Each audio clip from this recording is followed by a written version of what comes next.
having me, everybody. Here we go. So 3D Brooklyn has a vision for New York and for the rest of the country, for that matter, that revolves around a circular economy. So the idea is that us New Yorkers, when we go out and buy products, those products were made by New Yorkers here in New York and made from New York's waste. So that's what I'm here tonight to talk about, is how we execute that vision. So this is how it works today. This is how it's worked for the past 100 years, is we mine raw materials from one country, ship those materials to another one, manufacture millions of products, ship those to another country where it's sold, probably used for a couple days or a couple months, and then thrown away. That needs to change. We all know that. So somebody in the back, I think, knows what this room is. Tom? This is you. So this is Sims. This is where all the recyclables from New York City end up on their way to Sims Recycling Facility in Sunset Park. In the background there, probably tough to see, but there's a barge dumping waste from probably the Bronx. So here's how it works. Once the waste is dropped off at Sims, it goes through this massive machine. Again, sorry for the low-fi picture here, but this machine is just filled with sensors. It's filled with magnets that are picking out metal things. It's filled with sensors that are scanning plastics, and it can tell exactly what type of plastic it is, and it sends it down another path. Air blowers that blow up paper and the like, and it all ends up at the end of the day baled together. So we're separating the types of waste. Metals over here, PET plastics that water bottles are made from over there, and it gets baled and then sold into the open market. And right now, mainly larger manufacturers are buying this stuff, right? So that has to change as well. We're making things in a different way. So once the larger manufacturers buy this bale, they take it back, and most often they'll turn it into pellets like you see here, also a very low-res photo. But these pellets, once they're in this form, now you can put it into any machine you like. You can put it into injection molding machines or blow molders, and you can make all the products that we buy at Target, especially plastic products are made this way.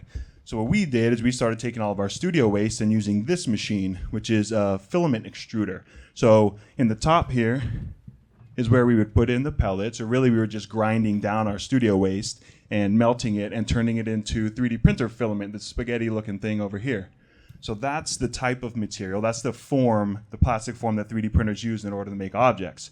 So we started doing this with our own waste, but then thought that wasn't good enough. We needed to maybe package this and get it in the hands of other creators, other entrepreneurs, and other makers. So we partnered with TerraCycle to come out with our first recycled filament on the market. And this was actually made from potato chip bags.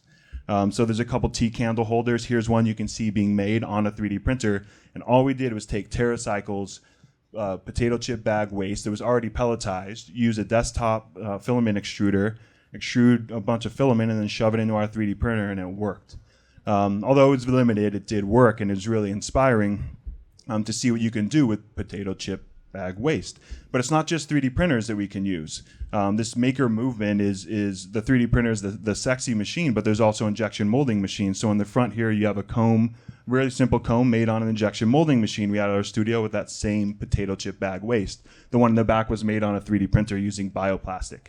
Not just injection molding machines. This is a test that we did trying to prove that you can make concrete without water, and instead we used potato chip bag filament and sand, and another desktop machine called the CNC router, except we took off the router and we put the filament extruder on it, and we just started shoving potato chip bag pellets and sand, and it worked. So here's where we're at now. After our first run, now we've come into market with a new material. This one's been optimized for 3D printers. This is made from PET industrial scrap waste. We've partnered with a Dutch firm in the Netherlands who's done a really good job of connecting all the dots. They have a little bit more resources than us, and now we're selling this in the US.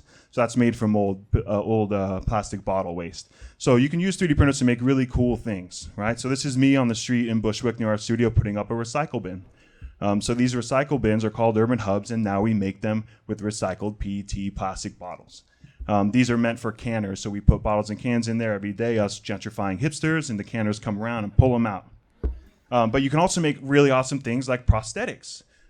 So the future of 3D printing is really great. It's awesome. It's fun. It's getting people into the game. It's getting designers and creatives into the game, in the manufacturing game, and the sky's the limit, but we have to think right now, today, about how we can build a sustainable 3D printing movement. So that's what I'm here to talk about. So if we win this prize tonight, what we're going to do is spend that money to test some material from Sims to start doing U.S. production here in New York City. So we wanted to do a test batch and prove that you can do this with New York's waste.